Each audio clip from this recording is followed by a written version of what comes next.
Tidewater Libertarian Party meeting, and I would like to tell you that my name is Bill Duke. I'm the vice chairman. I am in charge of the vice. So if any of you have any trouble in that regard, you come to me.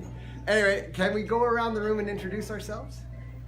Can we start with How are we doing? My name is James St. John. I'm the secretary of the Tidewater Libertarian Party. Nice to meet you all. I'm Donna Side from Portsmouth. I'm gonna run again for school board next year. My name's Robert Dean, chairman of the Tidewater Libertarian Party, resident of Virginia Beach, but I voted for Don anyhow.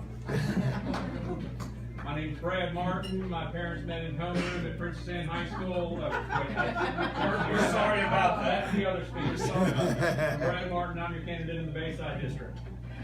Al Ablowich. Still. Mary Lou Ablowich. Did you ever have like people out there? They do. Tom Feely, 912. We meet here the fourth Monday of the month. The meeting, I believe, is on the 24th at 6:30 right here in this room. If you want to get educated. Learn about economics. We're doing economics, that's right. Thank you. Virginia Beach Tea Party and Libertarian Party? Judith McNeil, Tea Party. Diana Howard, chair of Virginia Beach Tea Party. I'm on the board of the Virginia Beach Taxpayer Alliance, the Citizens Transportation Accountability Commission, part of 912, and TLP. Could you all speak up? Could you all speak up a little bit? I can't.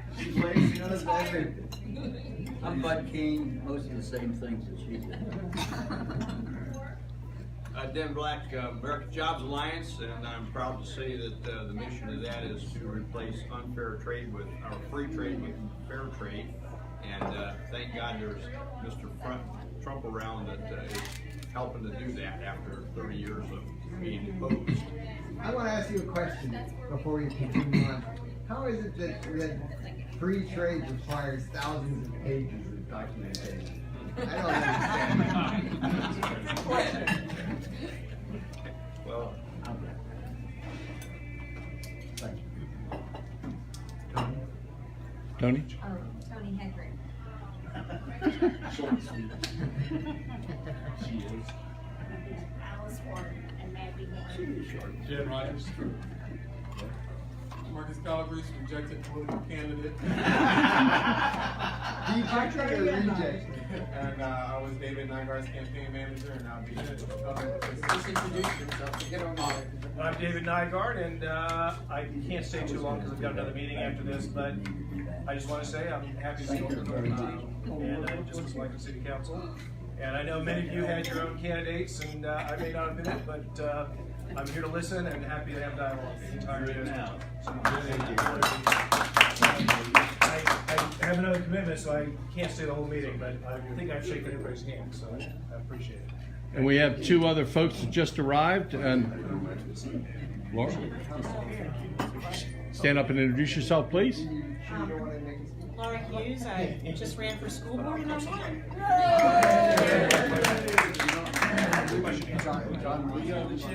And the mayor of Pungo. Good morning, my name's Tim Worst. Nice to be here and not worry about any elections. I just lost in the Princess Anne district race to Barbara Henley, who I wish good luck and the best to on Tuesday night. But thank you for all of your support. I enjoy coming here and listening and being around all of you, and that's why I came again today to hear our speaker about the elections. But thank you. Let's hear it for all the candidates. Okay. Are you going back to the directorial position? Yep. Oh my. Well, I don't really want to interrupt your breakfast, but do you think you could stand up and talk to us now, or do you feel ready for that? Okay, very good. Our speaker today is Al Ablowich. Do you say Ablowich? I got that right? And he is the chairman of the Virginia Beach Electoral Board. I think you've been here before. Is that Yes, correct? I have. Yes. And I know I've seen your wife, your lovely wife here, so you probably come along too, yeah? Very good. And do all of you people know Al? Yeah. Yes. Very good. Well, let's hear what the straight information is. Thank you very much. Al Ablowich. Cheers for Al. How are you? I think it looks like candidates or former candidates for office form a majority of our audience. It's good to have you all here. I'm going to be talking about some of the procedures and processes that pertain to the election. The most. Okay, sorry. Got everything focused in there. I'm gonna have to move occasionally. Okay, and I'll alert you. Okay. I know some of you are residents of cities other than Virginia Beach, but some of the processes I'm going to be talking about pertain to the Commonwealth. They're statewide, so they pertain to your location also. As I talk about some of the processes, some of you are going to be thinking to yourself, well, I can do that, or I got a way that I have an interest in assisting our community by serving as an election official.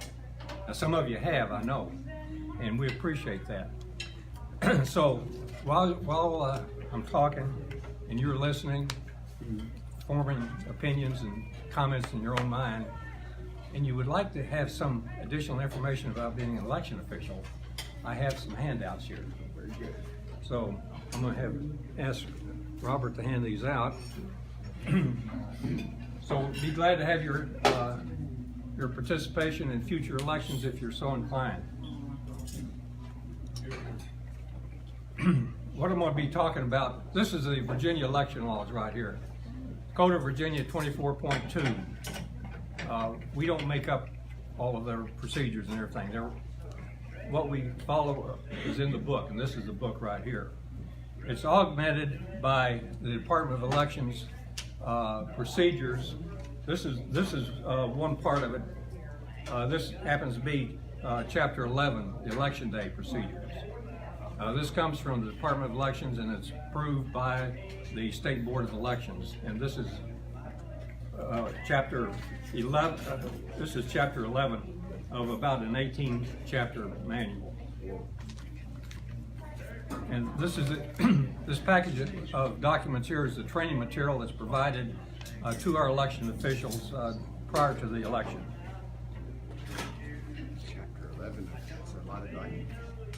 There's a lot of documents. Do you have to read all that to become an elected, to work in the fall? We hope you do, and we hope you know everything in here. I mean, that's the objective.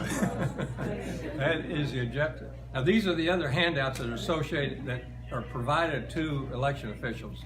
All of our election officials go through a training session of 2.5 hours prior to each election. The chief and the assistant chiefs, election officers, get a slightly different version. We put them in a separate class. They get more data, more information, more documents. So, Robert was kind of vague when he asked me to talk about what he wanted to talk about, but I'm going to talk about what he wants to talk about, and then we'll talk about what you want to talk about. That's okay. That's pretty good. Okay. First thing is the tabulation of ballots and how the process for doing that, and how they're reported. We'll talk about that. Now I'm going to talk about provisional ballots and how we handle provisional ballots, and then I'm going to talk about recounts, what a recount is and how they work, sort of. Okay, first for tabulation of results. On election, at the close of voting on election day, which is 7 p.m., our election officials provide the results. After they close down their voting machine, they get a printed tape with the results of the election. They take those numbers on the printed tape, and in the past, they phoned them into the office. Past two elections, we've tried to keep pace with technology and have it done more automated. So we have a form that the electronic form that our election officials fill out at the polling location as soon as they run the tape. They'll give it to one of their other officials, and they'll fill this information in on the form. And keep in mind, we have people involved here, and because of people are involved, we have errors. And we have to check for errors, okay? Just keep that in the back of your mind, please. So they're filling in this form. It's transmitted up to the, by their cell phones to our office, where it's entered in essentially a master spreadsheet for all of the all of the precincts. This is what is displayed on the city's website on election night. All the precincts and the votes for each candidate as they come in. So it's directly from this form, it's input into the spreadsheet that you're observing. At the same time, all of this is uploaded to the state's database. Now, it's not a good idea, and I'll tell you this up front, but we hadn't figured a way around this. There's two different spreadsheets. There's the cities and there's the states. They're different because there's a time lag between the time ours is updated. Ours is updated generally before the states because the state has 133 localities and they're all updating this one database. So the state tends to lag a little bit behind, and that's why, because of the general public, the media, the candidates, everybody wants results now. So that's why we were sort of forced into a local spreadsheet that's displayed on our city's website. There's a little bit of difference between the two to start with, but eventually they'll get synced up. So those results are done automatically. And because it's automatically, we have a problem with a logic check. There's no logic checker in the software that does this. So we have people that do the logic check. And when they see something that doesn't look right, for instance, 3,000 votes are recorded instead of 300. Somebody can see that and say, well, that doesn't look right, and we'll go back and verify it. And then we'll correct it as soon as possible. But errors like that do creep in. And we correct them just as soon as we are made aware of them. You're competing with the streets of Laredo, so I thought, okay, like this. Is that okay? So, I think there's a switch on the side.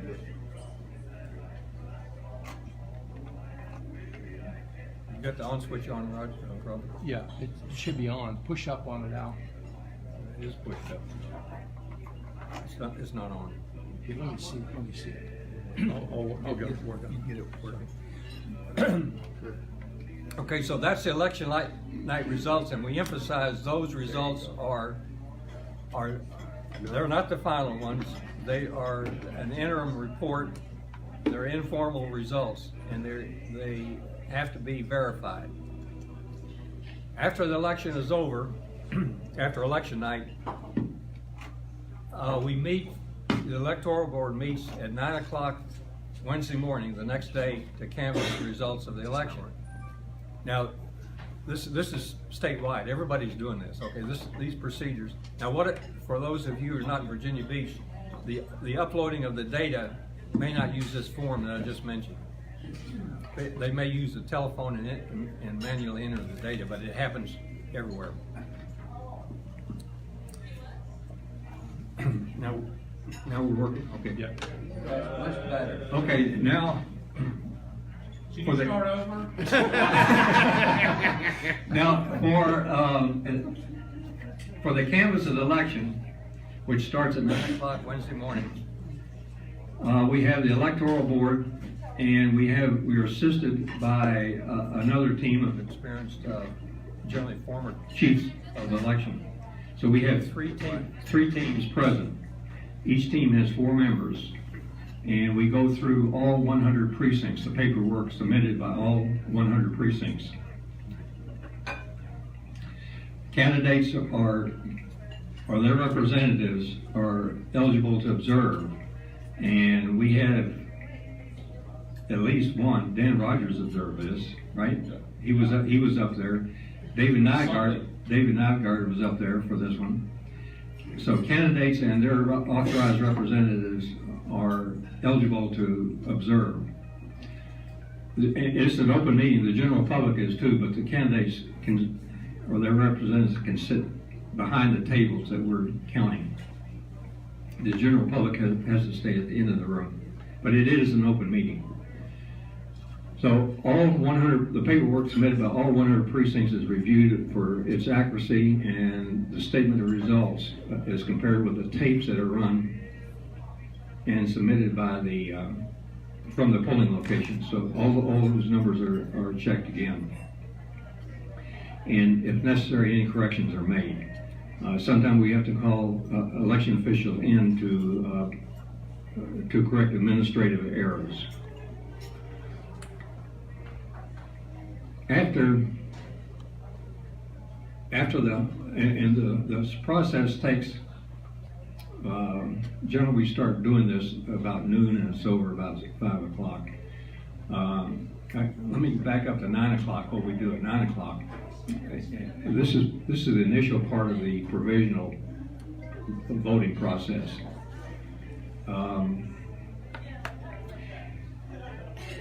I guess I better explain what a provisional vote is first.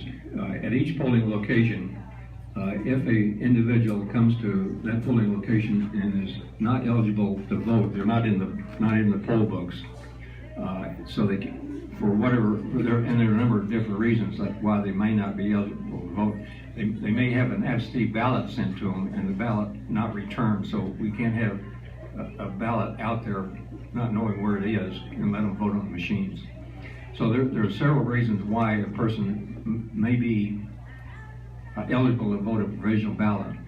And if anybody comes in and wants to vote there at all, we let them vote a provisional ballot. Those provisional ballots from each polling location come into the office, and we open them up 1 through actually 101, counting the central absentee precinct, starting at 9 o'clock in the morning. There's a log sheet associated with each envelope from each precinct, and those are opened up and the staff commence their research as to why that voter may be eligible to have their ballot counted. So that goes on with 100 precincts in an election like this. We had 885 provisional votes. And this is provisional. The count is a provisional number also, because we have to validate that number. But this generally takes from about 9 to 12, maybe 12:30. Then we start. Actually, this time it did take until 12:30, and we started at 1:45 with the other campus. Of the polling locations. So each polling location paperwork is reviewed, and any errors that are detected and we find any necessity to correct the results, this will be part of the outcome of this canvass. Generally speaking, there's not many changes from the canvass, but there will be. Sometimes we'll find numbers transposed. One thing that we do find sometimes are hand-counted ballots have not been added into the precinct's total, so that has to be done. Hand-counted ballots from each precinct in this past election varied from 1 to about 5. The precincts ordinarily don't have many hand-counted ballots, and they result because a ballot will not feed to the tabulator properly. So at the conclusion of the 100 canvass of the 100 precincts, the electoral board looks at the central absentee precinct. canvass the results of that. Central absentee is a little bit different. This doesn't pertain to the other localities because Virginia Beach being a little bit larger, we have maybe a little bit different problem with some of the smaller localities. All localities have to have in-person absentee voting at the registrar's office about 3 weeks prior to election day. That's statewide, so that goes on everywhere. We have satellite locations that open up about 2 weeks prior to the election, and we have those satellite locations at the rec center, at Bayside Rec Center and Great Neck Rec Center for in-person absentee voting. Then we have the mail ballots that come in.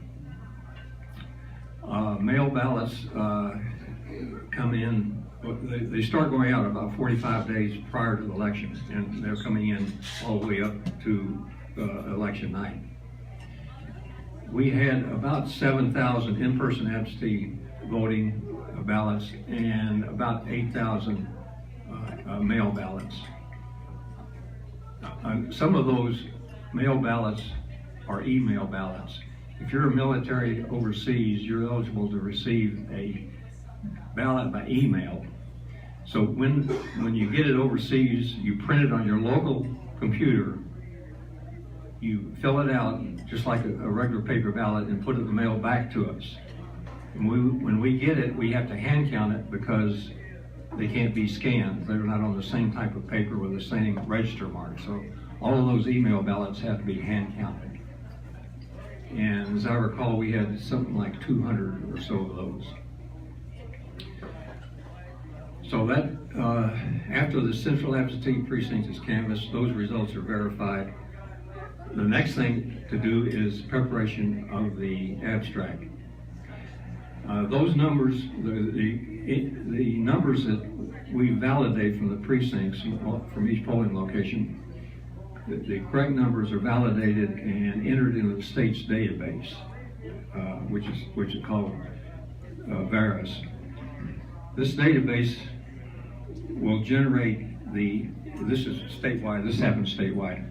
This will generate the abstract of each election, and this is the official paper document with the results of each election, each contest in that election. Those documents are printed, and their copies are made, and the Electoral Board signs them. At this point, the local contest, the local contests are valid when they're validated at this point. This concludes the approval of that particular election. If it's a statewide or a district election that spans, or federal election that spans multiple jurisdictions, for instance, the House of Representatives, the local boards cannot validate that particular election because it crosses different jurisdictions. So the state does that. Now, we confirmed the elections last Tuesday, and the State Board of Elections is meeting Monday to confirm the results of the statewide or the other elections, the federal elections.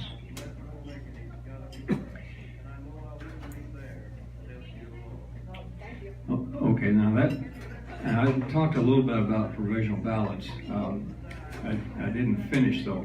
I've told you the first part, which takes about 3 hours, that's on Wednesday morning. The candidates or the ballots that have been submitted go through a process to determine whether they're eligible to be counted.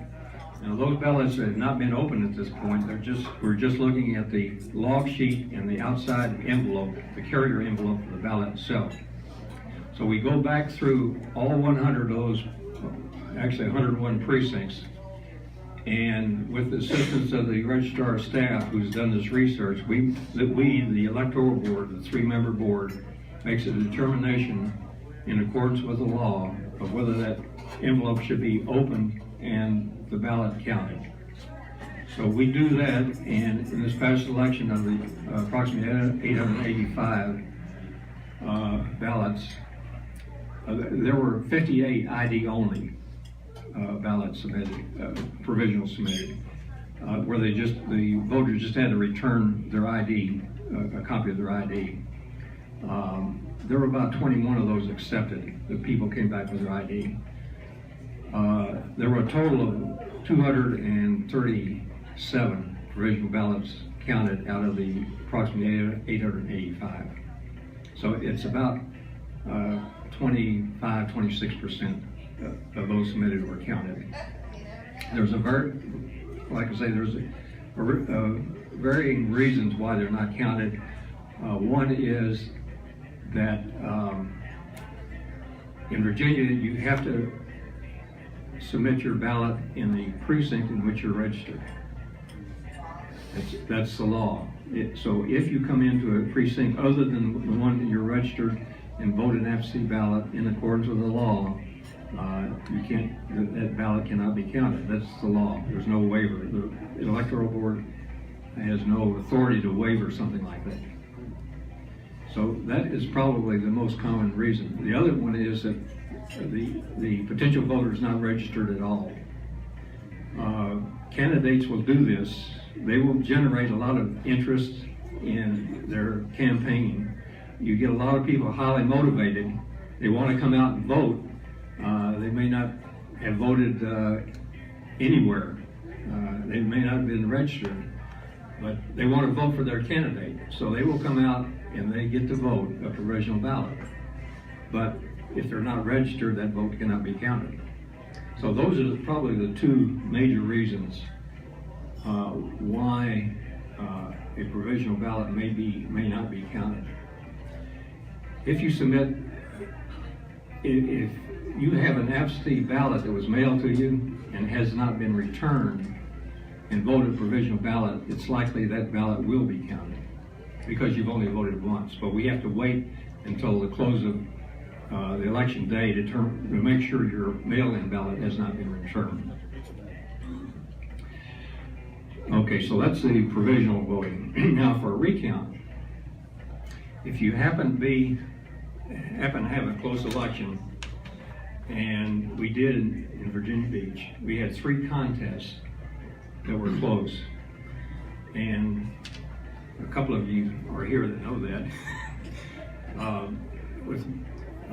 At large, and Tony was she was up there for the canvas too, wasn't she? Or for provisionals, I know anyway. John Moss and D. Oliver, the difference was 347 votes. For David Nygaard and John Urin, the difference was 212, and the Jones and Brad Martin was 503. So all of those are eligible for recount in accordance with state law. Chapter 8. Okay, Chapter 8 says that they have 10 days from the date that the election is certified. We certified the election last Tuesday, and 10 days is the day after Thanksgiving.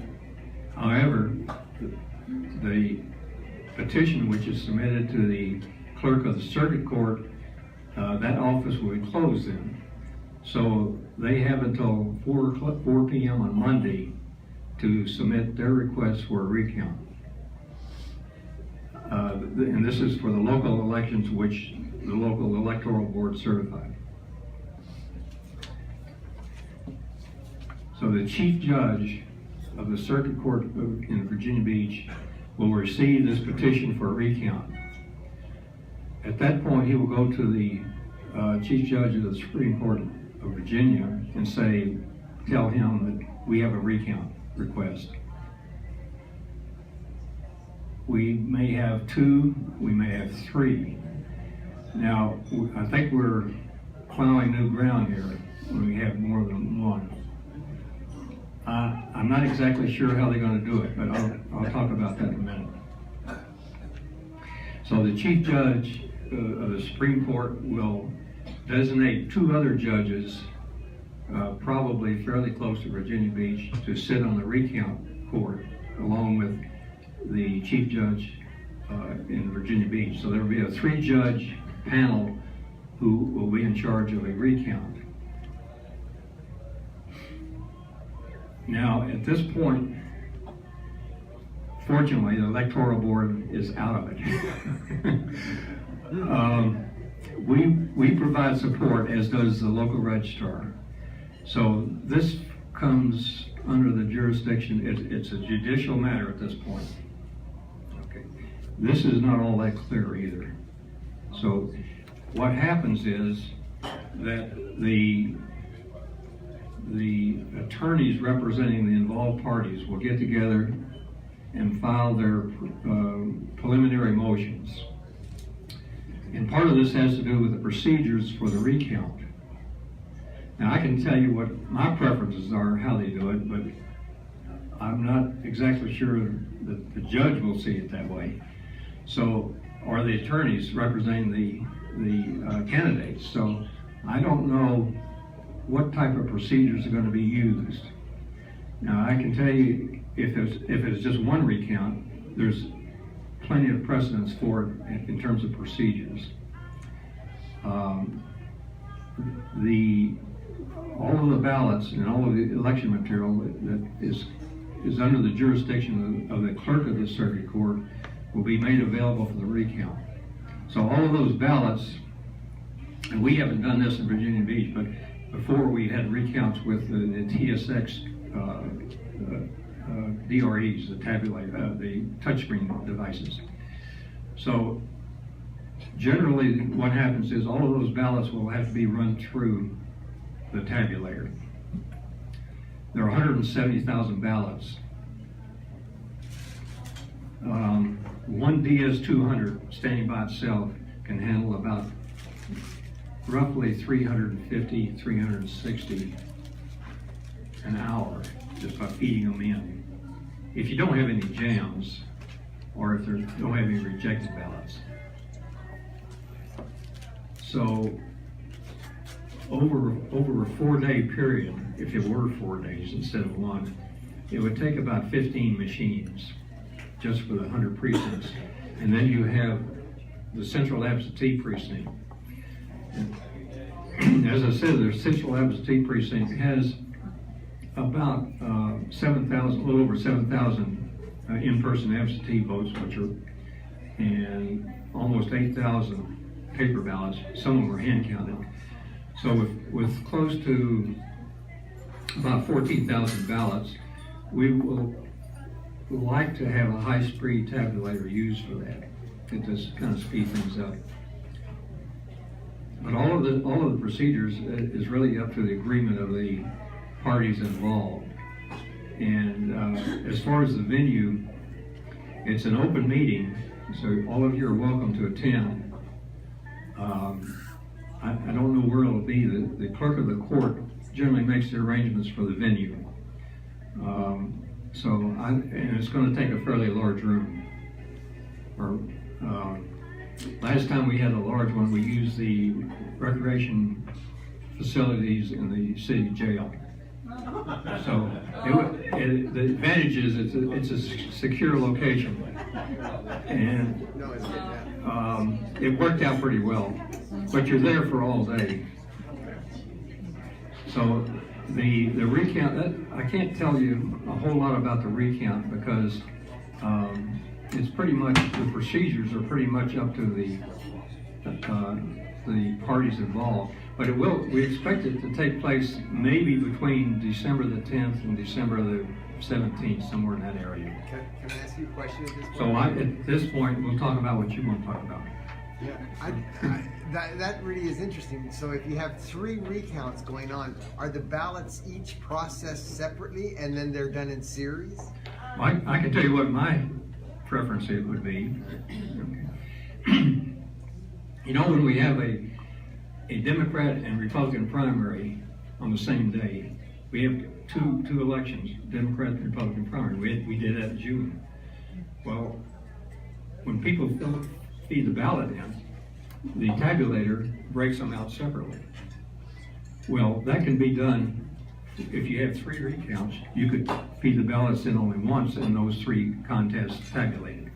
That would be my preference. Otherwise, now we can have separate statements of results for the 3 elections, just like we do for a Democrat and Republican primary.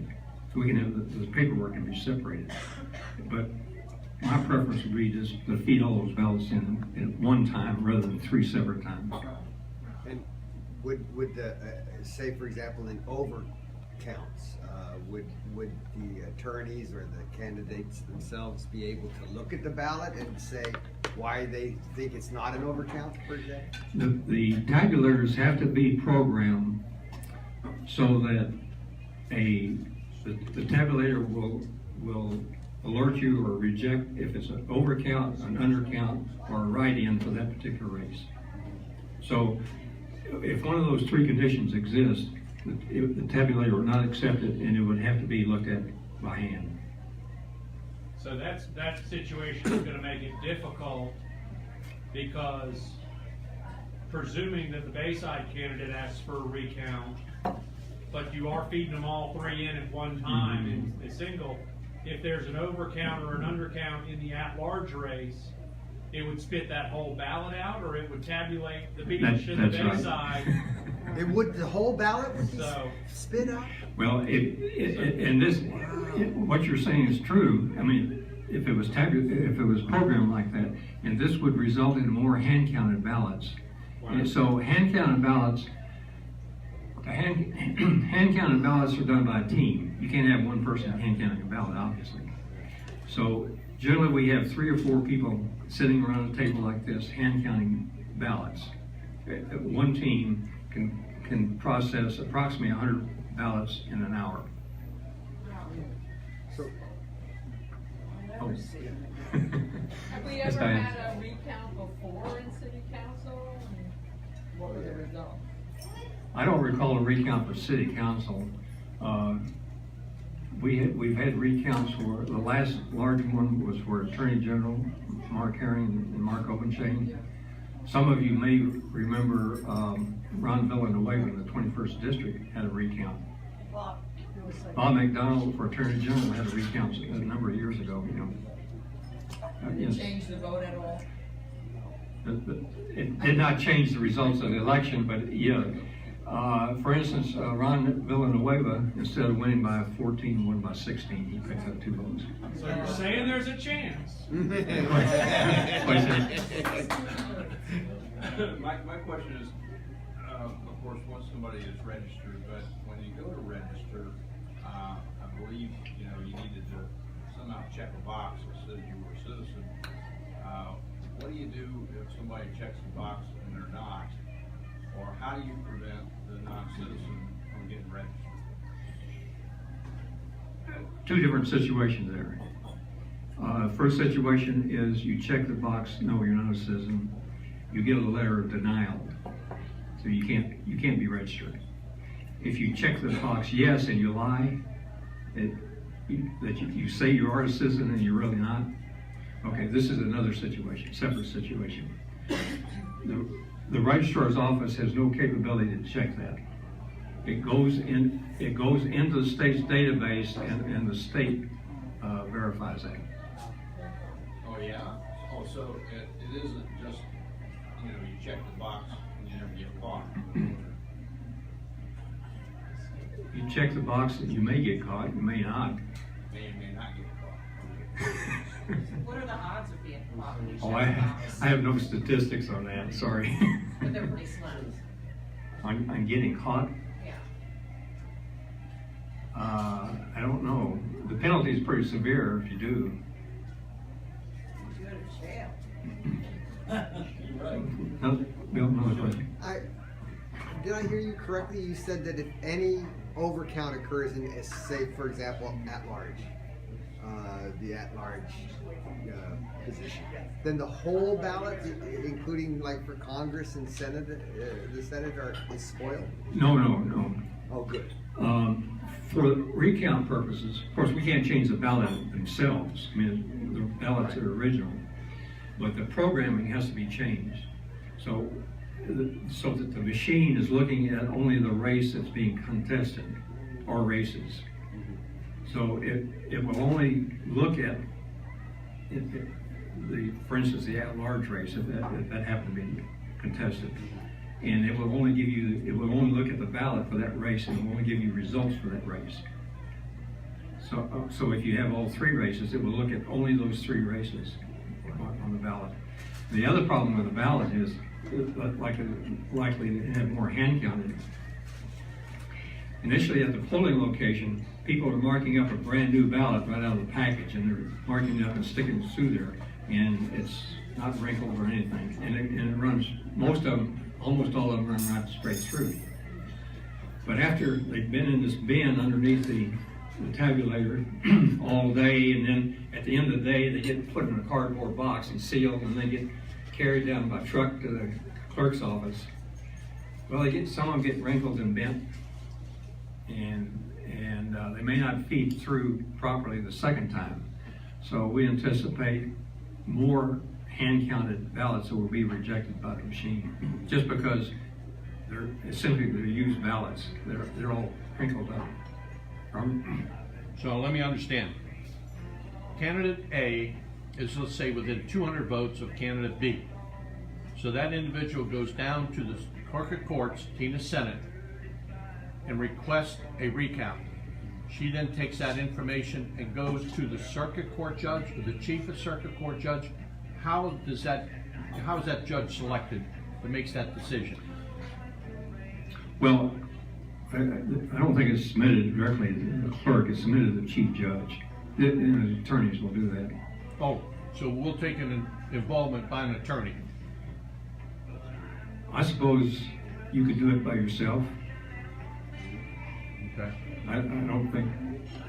I don't know that there may be a legal Zoom form or something out there that you can download and fill in the blanks. I was just curious as to how the circuit court judge is selected to make this decision. Sign off on it. The circuit court judge is obligated in the courts of the law to take the petition and evaluate it. And petitions like that, I've never heard of one being rejected. No. What judge makes that, or looks The at chief it? judge. Oh, it is the chief judge. And that currently is, do we know who is it? Steve Shinch. Who's the current chief judge? I can't think of the chief judge. Okay, that's fine. Thank you. Question? Who pays for the recounts? What? Who pays for it? The taxpayers or the candidate? You do. It specifies that if the difference is less than 0.05% of localities, between 0.5 and 1, the losing candidate pays for it. So in this case, all three of them are less than 0.5, so the city pays for it. Now, how much does it cost? Well, I don't know. And at this point, I don't want to make a guess. But it's not cheap. Something ever is. No. Mainly it's for labor, the people. We just found out Laura Hughes identified Glenn Croshaw as the current chief judge of the circuit court. Okay, good. Former member of the House of Delegates Yeah. and that, yeah. Okay. He is former 81st district, in fact. Yeah, that's right. And he's probably a fairly new chief judge too. I don't know. I think so. They change periodically. I don't know how they select the chief judge. He has additional administrative duties. Yeah, I know. Okay. So, another question? I have another question. I know that the tabulators are not connected to the internet, so I feel they're safe. What about the registration rules? Are you on the internet? Can you be manipulated? Register people that shouldn't be? You are touching on a cybersecurity issue. I could talk about that, but I'm not specific, specific remedies.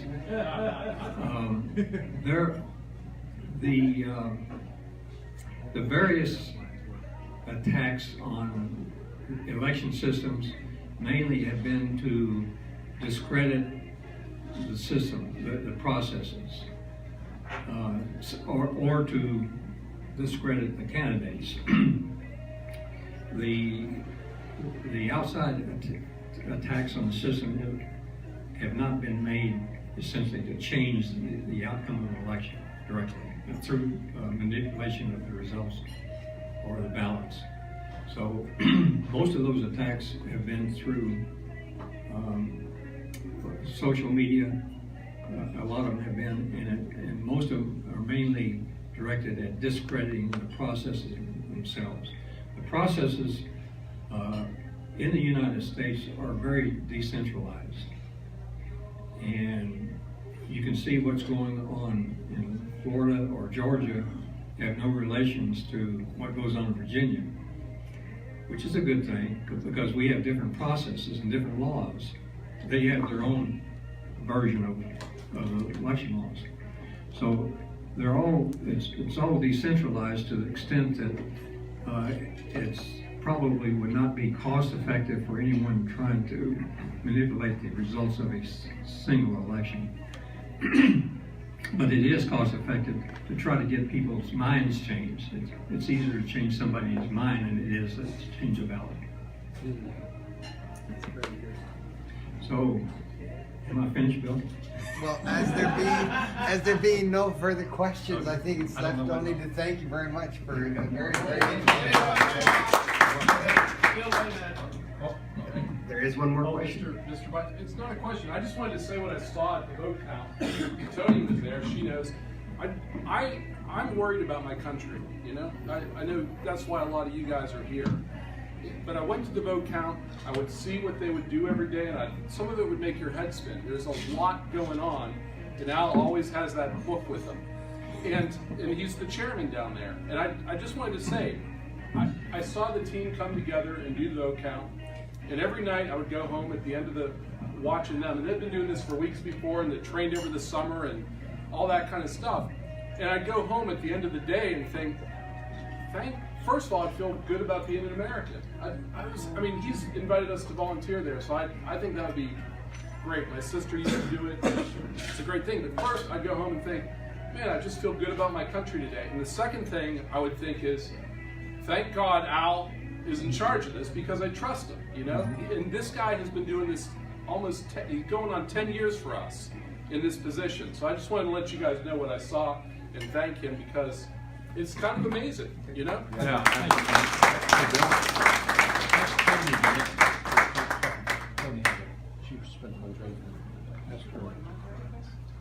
Tony, did you want to make some remarks for this group? Yeah, Tony, what did you see down there? Nothing. I think I've been set up. No, I was going to say I thought it was interesting to. There was a question about registered or people who say they're registered voters, and what I found interesting, especially going through the provisional ballots, was the inner working between Christine, and who's a deputy registrar, and then the electoral board, and sharing the information. I don't want to. Can't hear you, Tony. They're complaining. Can't hear you. Come on. Just come up here real quick.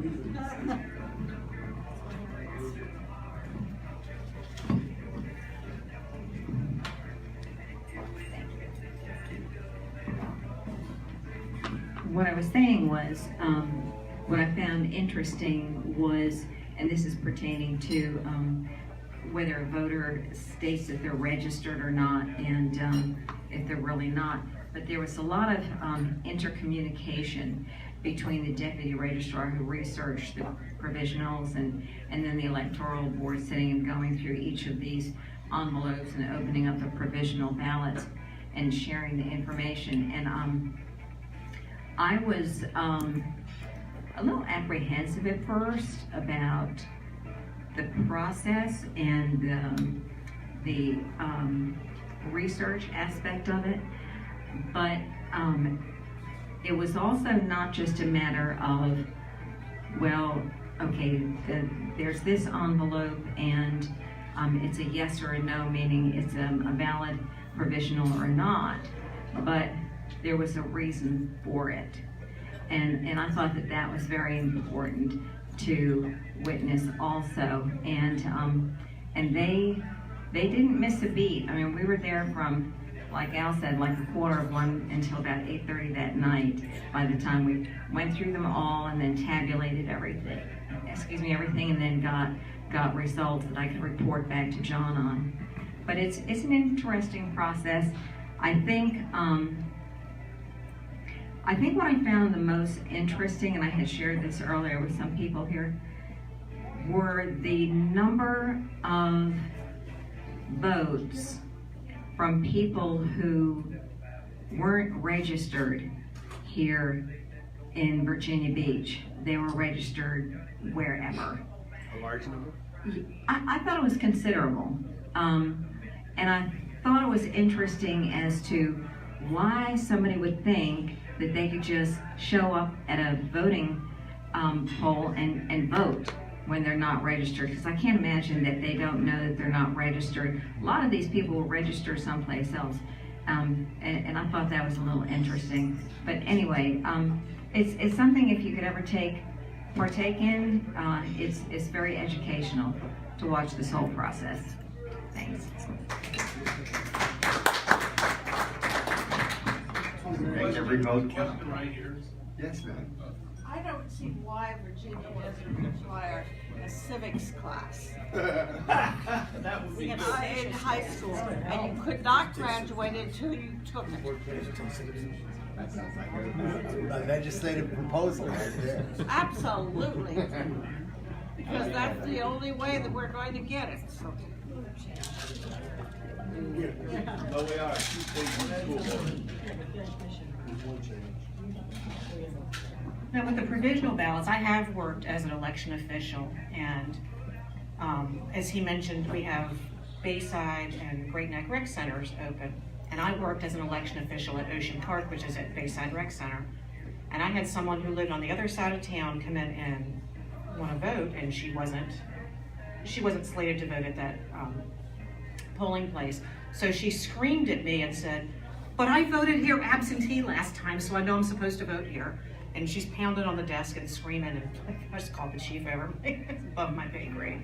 But I mean, that's the kind of stuff you have. I had another woman scream at me because this polling place was closer to work. So she was coming straight from work, except she lived on the other side of town, and she just wanted to vote closer to work because she wasn't gonna make it home in time. So it's crazy, all the things you have. And then, you know, you get to this point where she's watching them count and he's counting, and these are the things. People just don't want to drive to where they're supposed to go. And they know they're at the wrong place sometimes. It's just crazy. A question? I've got one high plane question with all your knowledge here. What's the opportunities to improve this? I mean, there's holes out there still. Well, what would you say are the top opportunities to make it better? Well, I hear something that's coming down the pipe pretty quick, which will help. I think the idea is to help create a better feeling among the general public of the confidence of the system, and that's to require a post-election audit. There has been a trial run of this in June with three localities. Norfolk was one of them. The intent is to do this statewide, the post-election audit statewide. Approximately 20% of the machines. Now, there's some debate on how this is going to be implemented, but somehow it's going to get implemented, and there are different types of post-election audits. But this one, the way that the law is written in the Code of Virginia is to validate the accuracy of the machines, not the outcome of the election. There are two different concepts here. One is to validate the accuracy of the machines, the other one is to validate the outcome of the election. The way the law is written right now is to validate the machines, the accuracy of the machines. So we in Virginia Beach haven't been tasked to do this anytime soon. The process, the procedures to do the post-election audit are being written sort of right now based on the preliminary, the three trial runs that were done. So I don't know how it's going to be done. The cost of this is going to be borne by the localities. Okay. So I don't know what the cost is going to be because we don't know what the procedure is going to be. But that's something that's going to be happening, and it should be. And the purpose is to increase the confidence in the general public in the process. Yeah, Al, my question is for you. This is something that I've seen over the years. This is a. Let me stand, Robert. Oh, thank you. This is not. I don't need my. This is kind of a systemic problem. You know, people talk a lot about voter suppression, and they talk a lot about, you know, oh, well, I'm not allowed to do this, I'm not allowed to do that. What I've seen over the years is the poll workers. Is there any kind of guidelines for them and their conduct outside of them not being able to step across this line, which is filled with signs? I've watched people walk up to people's cars. I've watched people do a lot of nasty things to voters, and you try to be respectful of the, you know, if you're out there with the VBA specifically or any other campaign, try to be respectful. But then there becomes a confrontation, you know, when you're just doing things on just a natural thing. Hi, I'm Eric Ray, both of my friend David Rogers, for mayor, that kind of thing. I'm sorry, Dave. So, is there a particular, is there conduct for poll workers? You're looking at good point. This is what the requirements are. This is the Department of Elections, Virginia Department of Elections document. It's titled Do's and Don'ts for Campaigners and Authorized Representatives. A 9-page document says what you're permitted to do and what you're not permitted to do. All of our election officials get this as part of their training, and it's also provided to candidates. I hope they got it and looked at it. I didn't get one. You didn't get one? No, okay. Okay, we will have to make sure that I don't read my email. this document tells what the people outside that 40-foot line can do or can't do. And I love your copy of that. As far as election officials go, and the general registrar, we have no police authorities. We are not law enforcement people. So our law enforcement people are the Virginia Beach Police Department and the Commonwealth Attorney if we've got problems. That's our only recourse. So we either have to call the police or the Commonwealth Attorney's office. Except when there's a federal election. Then they wanted us to get the U.S. Attorney involved. But I'd rather not.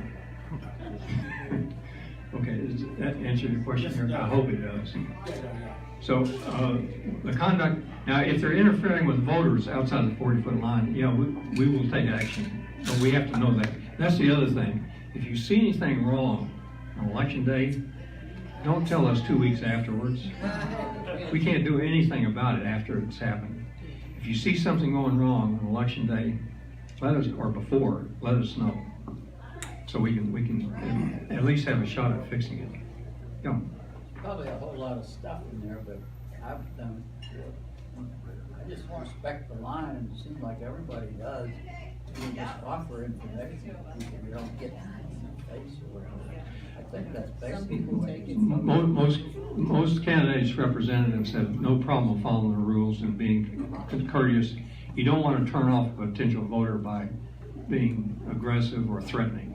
But they were going up to some people's cars. Like, I'm driving up, here I am, and hi, I'm so-and-so, I'm going to the out, I'm sorry, I'm going for the candidate. And then they're sitting having a long conversation. It's like, I'm glad you brought that up, because in regard to your other question about what can be done to improve the process, we have curbside voting in Virginia, and Virginia Beach has more curbside voters than anybody else in Virginia. The law says you have to have your polling location, your curbside voting within 150 feet of the door. The campaigning area extends from the front door, the entrance door, to 40 feet. So there's an area outside of 40 feet where campaigners can be. And that includes, in most polling locations, where the curbside voting is. So we had just talked about this after the electoral board did.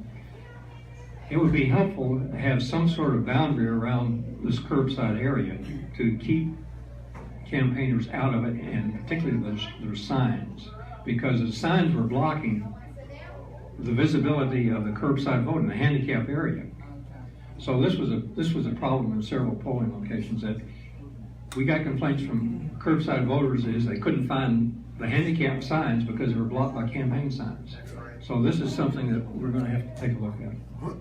That issue, I was a Calvin church. We had a number of people who were handicapped, and we just went inside and got something to come out. We didn't worry about exactly where the car was. I don't see the importance of having what the distance is. I mean, if they're right around the area and they're sitting in their car, maybe we were wrong. That's probably what I would do again. If they drive up and they want to help you, just get somebody to come out and take the vote. We leave, I'm telling you what the law says, but we leave it up to, and the chiefs know what the law is. But there's some discretion on the part of the chiefs, election officials, and that's why we have chiefs, is to use some good judgment on how they operate their polling location, because they're all different. We don't have two polling locations that are exactly alike, so there has to be some leeway for how you conduct it. I was just gonna say two things. One, being a volunteer or actually get paid a little bit of money to be that election official, it's actually very fun.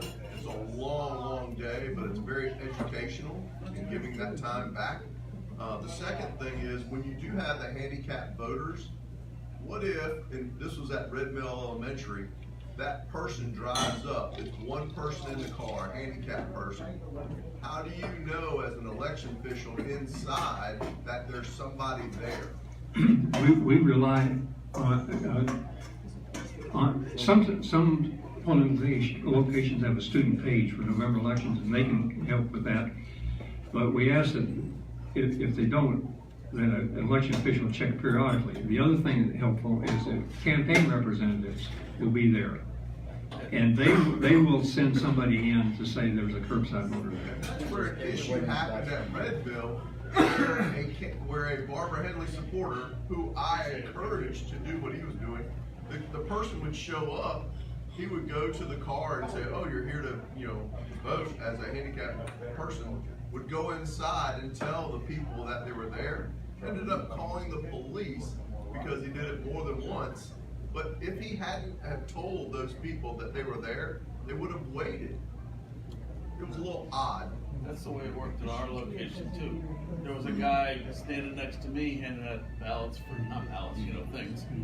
And whenever a handicap came up, he'd walk inside and say, hey, there's somebody outside. Well, that's the preferred way of doing it. Now, at least at Green Run Elementary School, the phone number was posted right there, right by the handicap where they drive up. So all they had to do was pick up their phone and call in. Oh, that's a good idea. I mean, it was right there. The only other thing that I had a problem with after the fact now is we had two candidates, as you're well aware, who had withdrawn from the campaigns, but it was after the ballots had already been printed. I would say, as someone who walked in, took my ballot, laid it down, and started filling in the little circles, I did glance up. But I'm not putting down anybody, but a lot of people are not knowledgeable, and they just go in there and do whatever they're doing. They don't look up and see this person has withdrawn. Somehow, every person who got their ballot should have been possibly told by that person's desk the following individuals they're no longer on the ballot. They're on the ballot, but they're withdrawn. So do not vote for them, or even redact it with a black magic marker. You can't do that. Okay, so, but that little 8.5 by 11 with those names on it, the way it was posted, to me, it wasn't the greatest thing that should have been done. Probably a good idea to put that notice at the ballot table. The law says wherever there's a sample ballot posted, like on the wall, you put it next to that, and you put it in each voting place. So some of the polling locations did as you suggested. The ballot officer would mention it, but it wasn't consistent. That's a good idea. At my polling station, when I walked in to vote that morning, they set it out and they said, we just wanted to point out it's a two-sided ballot and 2 candidates have withdrawn. The names are posted in the stations. Okay, well then they did. But we asked, they did do it yeah, there. we asked the information officer to do that for this election. That's a table when you first walk in, but probably having it reinforced at the ballot table would be a good idea. No, lady, my polling place was like, oh yeah, they're not on the ballot. Cause I mentioned it to her. Well, no, I mentioned it to her, and she says, oh yeah, that's right, yeah, you can't vote for me. I said, And one final question now. I had only 2 calls from volunteers that happened to be wearing John Moss shirts like I was. They said, we were told we were not allowed to walk inside that precinct to go to the bathroom or anything with a shirt on. I said, Yeah, I had to I don't know where that law is. Yes. It's just No, what the law says is, you can wear your John Moss shirt into the polling location if you're voting. if you're voting, not the poller. Not the campaign worker, or obviously election officials can't. Yeah, no. But if you're coming in to get the count, for instance, you got to remove it. What about if you want to go to the restaurant? You remove your badge or shirt. Oh, really? Yeah. Or cover it up. Yeah. I put my raincoat over it. Yeah, I brought a jacket with me too. No, the law is pretty clear. If you're a voter and you're in the polling location specifically to vote, you can wear your Make America Great hat or whatever you got on. One last question. I voted at Greenrock High School, and I don't think they anticipated the number of people that would be voting was in line, but the whole process, probably about 25 minutes or 30 minutes to get the vote. And the stations were very close, so you could actually look and see what someone was filling in for their votes. How did they anticipate it? Were you in the gym? No, they were in the hallway. Yeah, they're in the hallway like they usually are. Oh, They're smaller. right at the entrance as you come into the high school. Exactly, it's really cramped, Yeah. and, the line was out to the parking lot. That's wonderful. And that So was early in the morning. we have to cooperate with our host venue in terms of the site within the building that they give us. That is a typical place. Now for this election, we knew we had to augment the number of voting stations or privacy screens for each polling location. So that resulted in some of them being closer together than they should. You spread them out, you can't get as many in there, and you had long, instead of waiting 20 minutes, you wait 40 minutes. That's why I wondered why they didn't go to have part of the gym as their operation. I can't answer that. Well, I just throwing it out there. I don't have a question, but I do have a suggestion. I think that something needs to be about poll workers outside.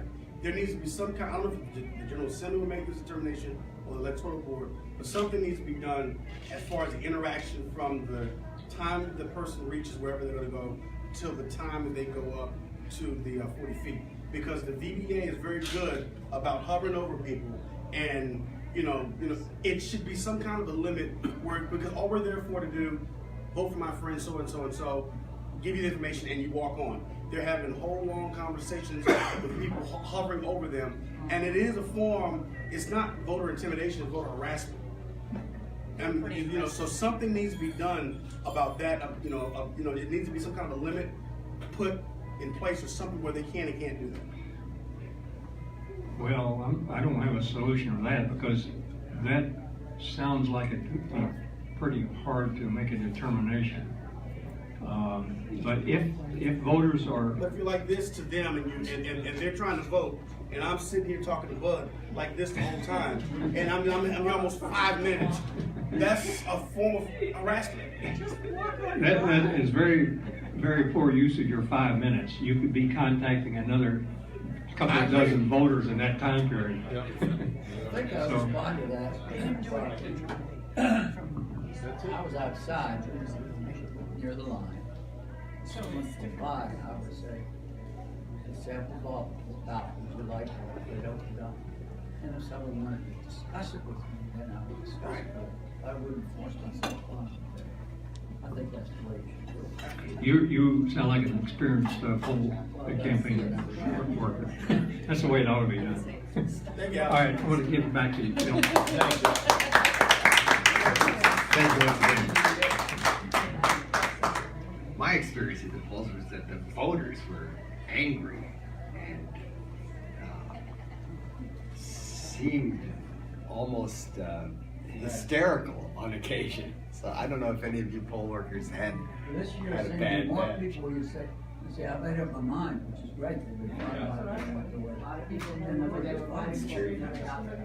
We had a voter hit one of the volunteers. Really? She said, she was passing out Scott Taylor material, and she said, please consider Scott. And he hit her, and then he went in and complained about her and said that she was rude to him. And even people who were opposing him said, no, we saw him hit her. Yeah. Yes, sir. This keeps coming up, but I've had my share of experience doing that, and I really, if it were up to me, we just wouldn't have those people out there, because I think you do more damage than good. Yes, I do agree. You know, that's very interesting because we had one person at Strawbridge Elementary there who came and said, you shouldn't be here. Your presence here is illegal. And I thought, geez. Yes. John Boss had told me about, this was a couple weeks ago, he told me about Tennessee. In Tennessee, you're not allowed within 300 yards of the voting precinct. That's football. So that just tells you you're not going to be around. Yeah. Very interesting. Well, some of those volunteers are paid. At this point, I'd like to encourage any of our candidates who would like to come up and say anything to us at this point. And then we can take some announcements from the floor if there are any. But would any of the candidates care to address this august assembly? Laura's ahead of you. I'll be faster than you. Ladies first.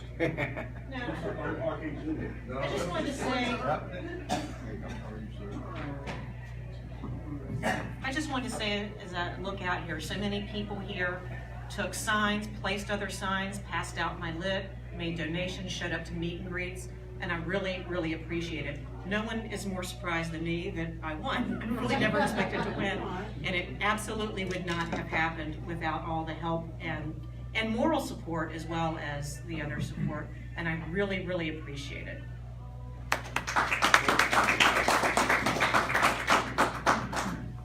Laura, do you have your bulletproof school board? Eric, how do you spell my name? W-O-R-S-T.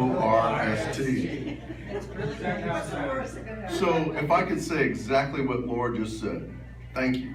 Because people in here gave time, money, effort, putting signs out, meeting with people, and sitting down. I enjoyed the heck out of that. The $1 million question for everybody in here, I bet, is will you run again? Am I correct? Is that the $1 million question? Yeah. I'm 60-40. Yes, I will run again. But right now I'm enjoying not shaving and eating like a madman.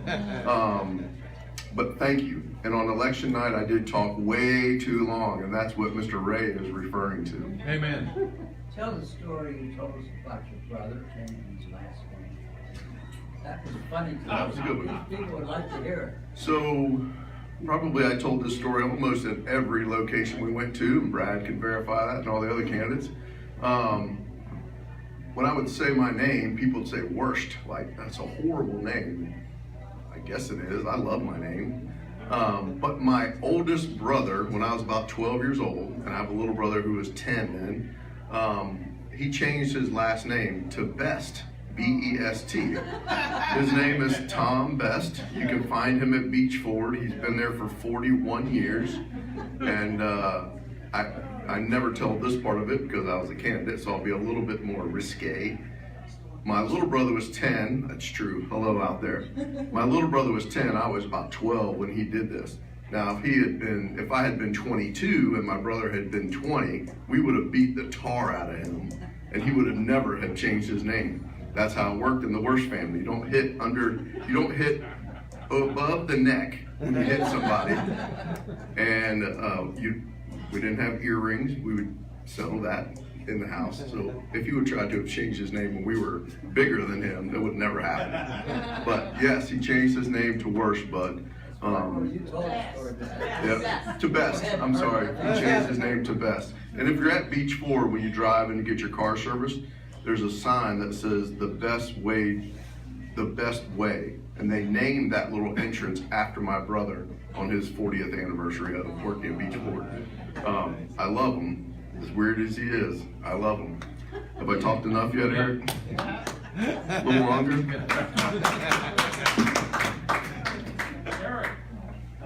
Eric Ray. Not too long now. Okay, thank everybody for this campaign. You know, campaigns are something else, and mine was the most unpredictable out of them all. I mean, I think I had people on the other side, they're like, huh?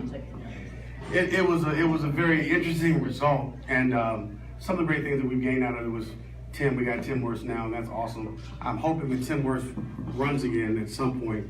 I'm praying that he does. He was an outstanding candidate. He really connected with people. Great guy. I mean, they don't come any better than the Worst. Worst is the best? The Worst is the best, really. We got John Moss reelected. I'm just glad we got John Moss reelected. You know, we've got some other people. You know, and as many of y'all know in my in the forums and how when I speak, I kind of speak a little kind of direct and straight. I know we want to be we want to have some good expectations for this council. I still see it being 9-2. I mean, we took some people off, but at the end of the day, Bruce Thompson spent $68,000 to knock me off with my little $5,000. $68,000 in 1 week to knock me off. Now that tells you the great lengths they'll go to try to keep that majority, because if that third vote had come up, it would have definitely been some land deals that would not be going on. So we got to stay vigilant. I'm looking at the expansion. I'm kind of looking at like the way Spark. I want to revisit the way Spark was put together. I want to revisit. This is the Libertarian Party. I want to revisit the ways we reach out to different people, and to not just preach to the choir 24/7. I think there's a lot of young. There's a lady that called me the other day and said I didn't contact her daughter. Daughter's young and she has a lot of young people, and that they would vote for a guy like you, but you didn't reach out to them. Well, I don't even know you exist. And so we've got to reach out to a lot more different people instead of our normal choir that we preach to on a regular basis, because these elections, with the work that you all do in this circle, it should be no reason that we don't have a majority on city council and on school board. And I'm committed to making sure that now we've got a solid third vote on school board now, which wasn't so waffly like the other one was. But we want to make sure that we got to make sure that that when 2020 comes, that we make sure that we take back Centerville District, that we make sure that the mayor, we're going to keep a close eye on the mayor. We want to make sure that we knock off Rosemary Wilson. I'm sorry, I'm going to be very candid. Knock off Rosemary Wilson. Get up out of there. And then you have, who else is running? We have other council people that are running. But at the end of the day, I think that, I'm done with the plate. You can take it. Yeah, I'm done. You can take it. I'm done. Thank you, dog. Thank you, Pat. But so anyway, at the end of the day, we got to make sure. I want to thank everyone. His question was my question. Am I going to run again? I've been through these 3 times. 2 school boards. That first one was nasty for a school board race. It was just the worst. Oh my God. I hit people. I didn't know I did that. But anyway, but at the end of the day, we want to make sure that we find good candidates and that we make sure that they run on conservative values. I'm just being very candid. Messaging doesn't always work. Education doesn't always work. We have a lot of knowledge in this room. Everybody outside the room, they're either one or two things. One or two. That's pretty much it. It's like they don't think that deep. So some of our messaging has to kind of be able to be altered in the way we present it. I'm about winning. I'm sorry. I want to win. I want to govern. I think that we'll do a great job governing. We got them scared this time. Let's scare them again in 2020. So thank y'all very much, and we'll see y'all soon.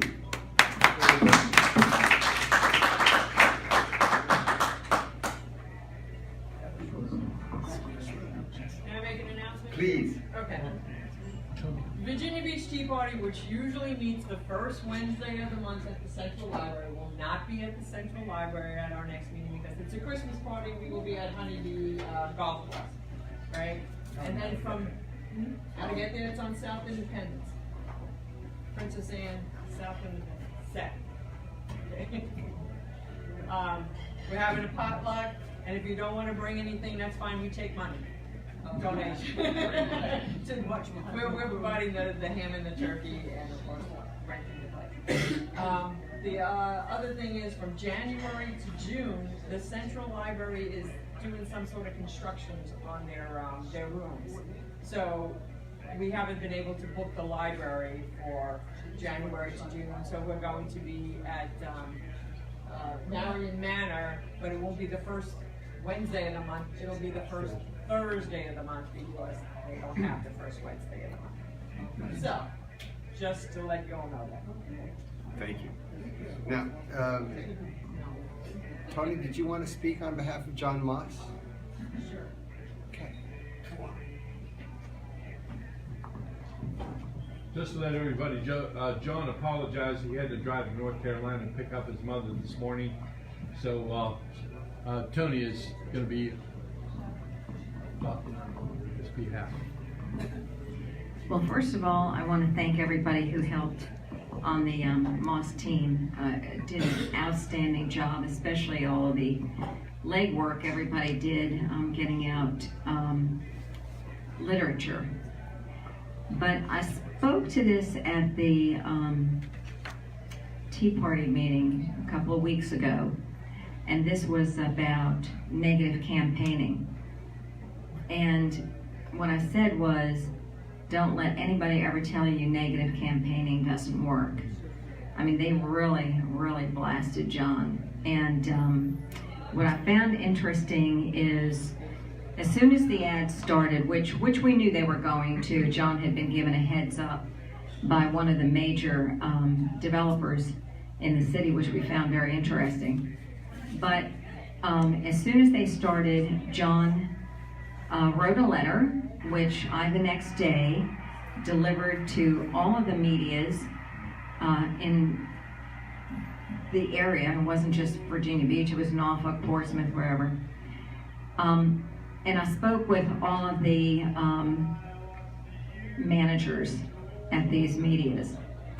And what I was told was very interesting, and to me there's something drastically wrong here. But I was told by the general manager from Wavy 10, Box 43, that she called me and she said, Tony, she said, I want to personally tell you that we have reviewed all of the information submitted by John, and she said, we have decided we're going to continue to air these ads. And I said, okay, Carol, I said, let me get this straight. I said, because I want to be able to share this with Councilman Moss. I said, even though he submitted specific information that shows that these ads were duplicitous at best, you're going to continue to air them. And she said, yes. And I said, okay, I want to let Councilman Moss know this. She said, Tony, she said, let me explain to you. I said, please do. What she said was, we are under FCC regulations. And she said, with that in mind, she said those ads were submitted with a modicum of truth. And she said that truth, what we were able to go back and look at, was that John voted against something pertaining to flooding, pertaining to the schools, eminent domain, which were their primary focuses of these attack ads. And she said, because there was this modicum of truth, we have got to air these ads. I said, so even though that modicum of truth was, yes, he voted against it, but it was because he was submitting something better. For instance, the budget proposed $16 million to go towards flooding mitigation. John did not find that acceptable. He proposed a much larger sum of money to go towards flooding mitigation. But because he voted against their proposal, what they were saying was true. He voted against. And I said to her, Carol, between you and me, this is exactly why good people don't run. Because when you can take just a snippet of information or something out of context and air such a salacious lie and be so deceitful to the voters, I said, unless you've got a whole lot of money behind you, it's virtually impossible for you at the last minute to go up against these ads and defend yourself and your record. And I said, I find this abhorrent at best. And she said, Tony, I cannot disagree with you. She said, I can only tell you we're under federal regulation and we have to do this. So just to give you some information on that. But I think that, you know, we were talking about other things that need to be done as far as the electoral process. But to me, this is something else that needs to be addressed. And what I found very disconcerting was that our own government writes these laws and regulations, and this is okay by them. That's what I find unconscionable. Anyway, but again, thanks to everybody who helped on the campaign, and we pulled it off, so that's a good thing. And hopefully with a recount, we'll continue to be in the winning circle, because I think pretty much everybody can agree we really need John on council. But thanks so much.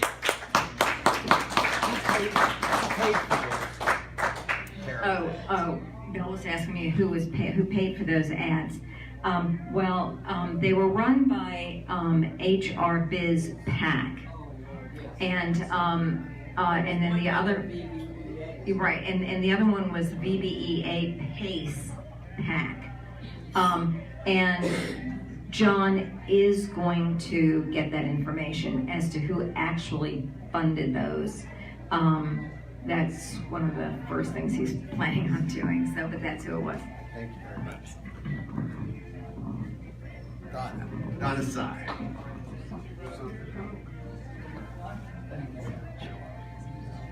I'm Donna Sy. I ran for the Portsmouth School Board. I got over 7,000 votes. Somebody was voting for me, I don't know who. But I was going to get out of government, and one of the ladies at the school, I don't know if I should say this on TV, but she said, Donna, don't give up. Don't give up. And I said, oh my goodness, somebody wants me to run. But anyway, I plan to run again. So I'm planning 19 to get the signatures and get out and talk to people. We really have a problem in the school system because we the people are not part of the conversation. We don't learn what's going on in there. We don't have a voice going on in there. We might go to the school board meeting and talk for 5 minutes, but that don't mean anything. And they don't respond when I write them for answers. So they just don't talk to you. And I get more talking when I go to Richmond than I do in Portsmouth. Thanks for listening. Hey, Bill, Yes, sir. To piggyback on what Tony said about the TV stations, I have a funeral home ad and it has me in, not knowing Robert in it. But there's one with me just in it, and I wrote them a check out of my business account to run the ads about maybe 3 weeks before the election. And they came back and said they couldn't do it. I talked to one of the consultants. He said that's not a federal election, you're in a city election, so there's no reason why they can't run. It's something in there with federal candidates that can't run their personal business ads during their election if they're a candidate, especially if they're in the ad. But Channel 3 gave me a check back. I felt that was, and I've talked to some of the people about it, but that was totally biased. I don't know if there's some kind of undercurrent where the cabal is getting with TV stations to be able to make them do things. But I mean, I don't know anybody that wants to turn down money. I mean, I'd take money from a plan if I could. But I'm just saying. I mean, I don't know. I don't know who would. I mean, I don't know what business. Because I thought you're in the business of making money. Yeah, I said that's on Kick Camera. But no. But you know. So what I'm saying is we got to look closely at these TV stations because these TV stations are responsible for a lot, and they're in someone's pocket, and they're not allowing people. I mean, that's just a regular ad. I mean, they produced it, so we got to watch that as well. So they're gonna put it on now after the election? Oh yeah, all day not long. Before. I would never spend $1 with them. Well, let me just speak to this though really quickly. One thing that did make my heart feel a little bit better after talking with Carol was that I was able to, because somebody contacted me and said, what can we do? What do you need from us? And so, and this person said, I'm contacting Alicia, who is somebody with the paper, and we're going to try to get something done here. And I said, and they said, have you contacted Andy Fox yet? And I said, no, because I just walked in the door for being out already. And anyway, long story short, I was able to get the ads to Andy. He came back to me and said, oh my God. And he said, and then I sent to him all of John's rebuttals to these ads and specified the exact minutes of the two council meetings, one from 2017, one from 2018, that showed that these were absolutely false indicators. But anyway, so Andy put a piece together really quickly. He called me and said, okay, I'm going to do this. It'll run either tomorrow night or Friday night. And so he did run it. But, and we were really grateful for that. But, you know, in the meantime, these ads are still running off the charts. And, I mean there was some heavy money behind those ads. Yeah. Oh, yeah, yeah, starting football on Sunday night. Well, at this point, perhaps, I have yes, something ma'am. to say. Yes. I'm going to say it twice. We need a civics class. Amen. Every child needs to go through it. I think you're right. I Yeah, think we you're all right. have. Absolutely. And if everybody gets behind it, and we get behind our legislators, like Mary Knight and people like that, I think we'll get it through. Yeah. Very good. Amen. But we've got to tell them. Well, And we've got to give them some kind of a little outline. as to what goes in it, yes. That's exactly right. Very good. Is there further business that anybody want to repeat an announcement of some sort or anything like this? Can I say something? Yes, of course you can. I just want to tell you, this came to my mind. That's scary. I just want to say, I met a girl at the Virginia Board of Education, Angela Patton, was talking about her little program, Girls for a Change. So I went up there and visited her in Richmond, and guess what? George Soros is supporting her to have that little club. That's all I want to say. a little club, he's personally funding? Maybe we can get him to play more. Make a motion to adjourn. Make a motion to adjourn. I second. And I'd like to make a vote on this motion. Is there any discussion of the motion? No? All right. At this point, don't I say, Yeah, okay. don't I say, let's have a vote on this motion?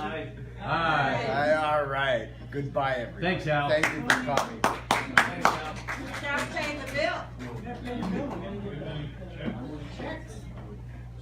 She was passing out. This whole breakfast was paid for by Golden People Resorts. Yeah, right. Who's trying to go? Apparently they Screwed up the checks. She didn't. Because she took